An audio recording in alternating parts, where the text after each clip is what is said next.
Today, we're going to go through degreeing your camshaft. Most people have done this, however, we sit on tech line all day, guys calling up saying, do I need to do this? Our answer, plain and simple, yes.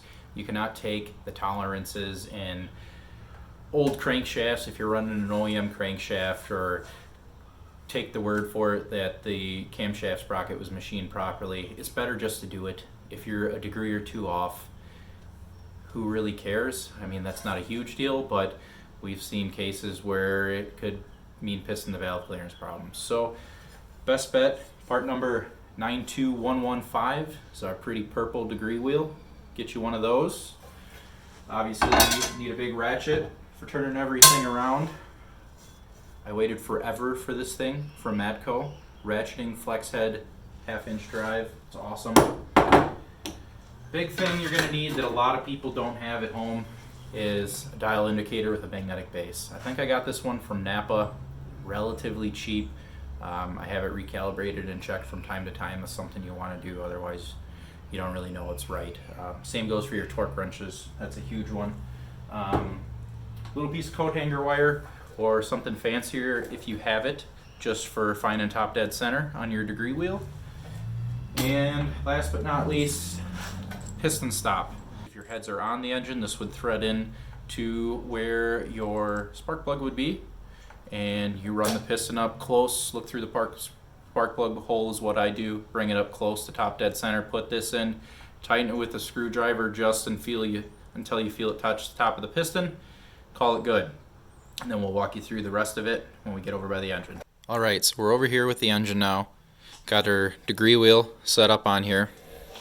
Got our little piece of coat hanger just hanging down so we can get an idea of where we're at. This coat hanger doesn't really mean anything, it's just a point of reference for when we're going through the motions here. And then over here we have our piston stop in and threaded down, contacting the piston. So basically we'll rotate it one way until we feel it tighten up. Then we know that we're bottoming the piston stop out on the engine, on the top of the piston. We'll rotate it back the other way. Basically take the 2 degree points off the wheel, add them together, divide by 2. Whatever that point is, we'll rotate the degree wheel to that number, and then we'll reset the degree wheel to 0 at that point, and then we'll just double check and verify that that is our TDC point. But at that point we should be there, and then we're ready to find the center line of the camshaft.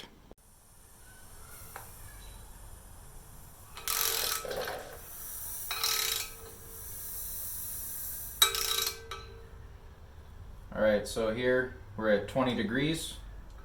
Let's flip the ratchet the other way and go back the other direction.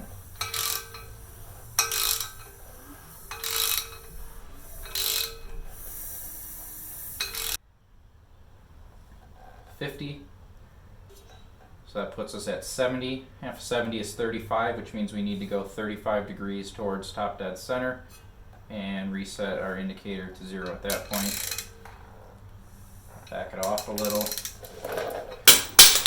Screwdriver. Bring out our piston stop.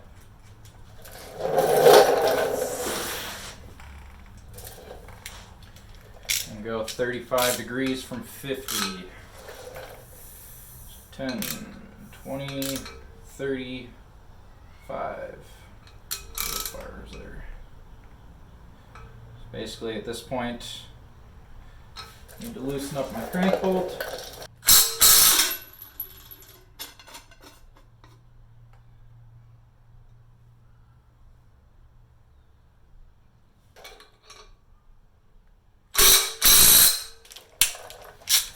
And we're just going to triple check from there. So I'm going to go to like 30. Run my piston stop back down.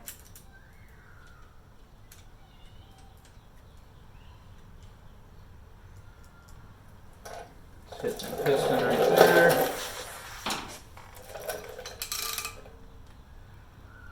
Right at 30.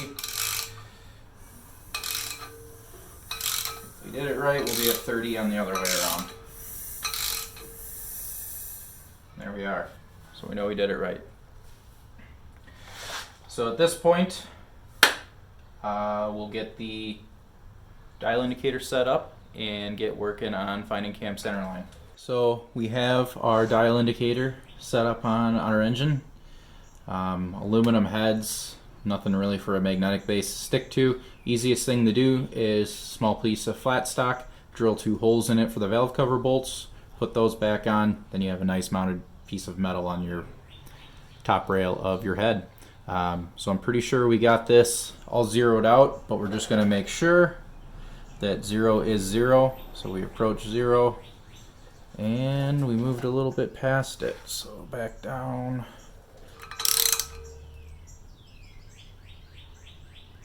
Stops right about there. So I'm going to zero that back out. Alright, and then first thing we want to do is drop 10. A lot of cam people will tell you to do 50. Plain and simple, if you have asymmetric lobes, it's probably not going to work out the best.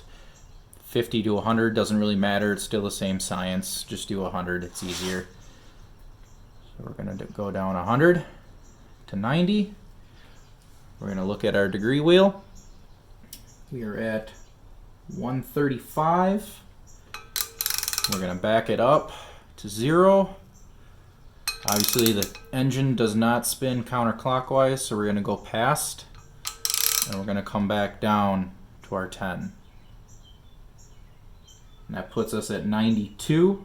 So what you want to do at that point is add your 135 and your 92 together, gives us 227, and divide that by 2, which would be 113.5. I have a 109 intake center line on this cam.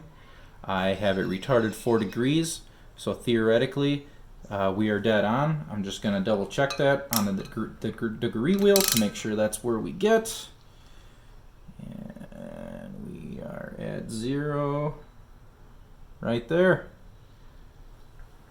113, which means that the actual stuff on this crankshaft lines up good. This is a factory Ford crankshaft with one of our billet timing sets on it with the 8 keyway.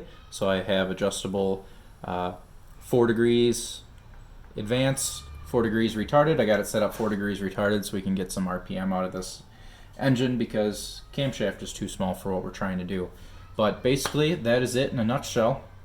Cam is in right where it needs to be, right where I assumed I'd be setting it up at. Pretty simple task. These are cheap. You can get them from us for under $100.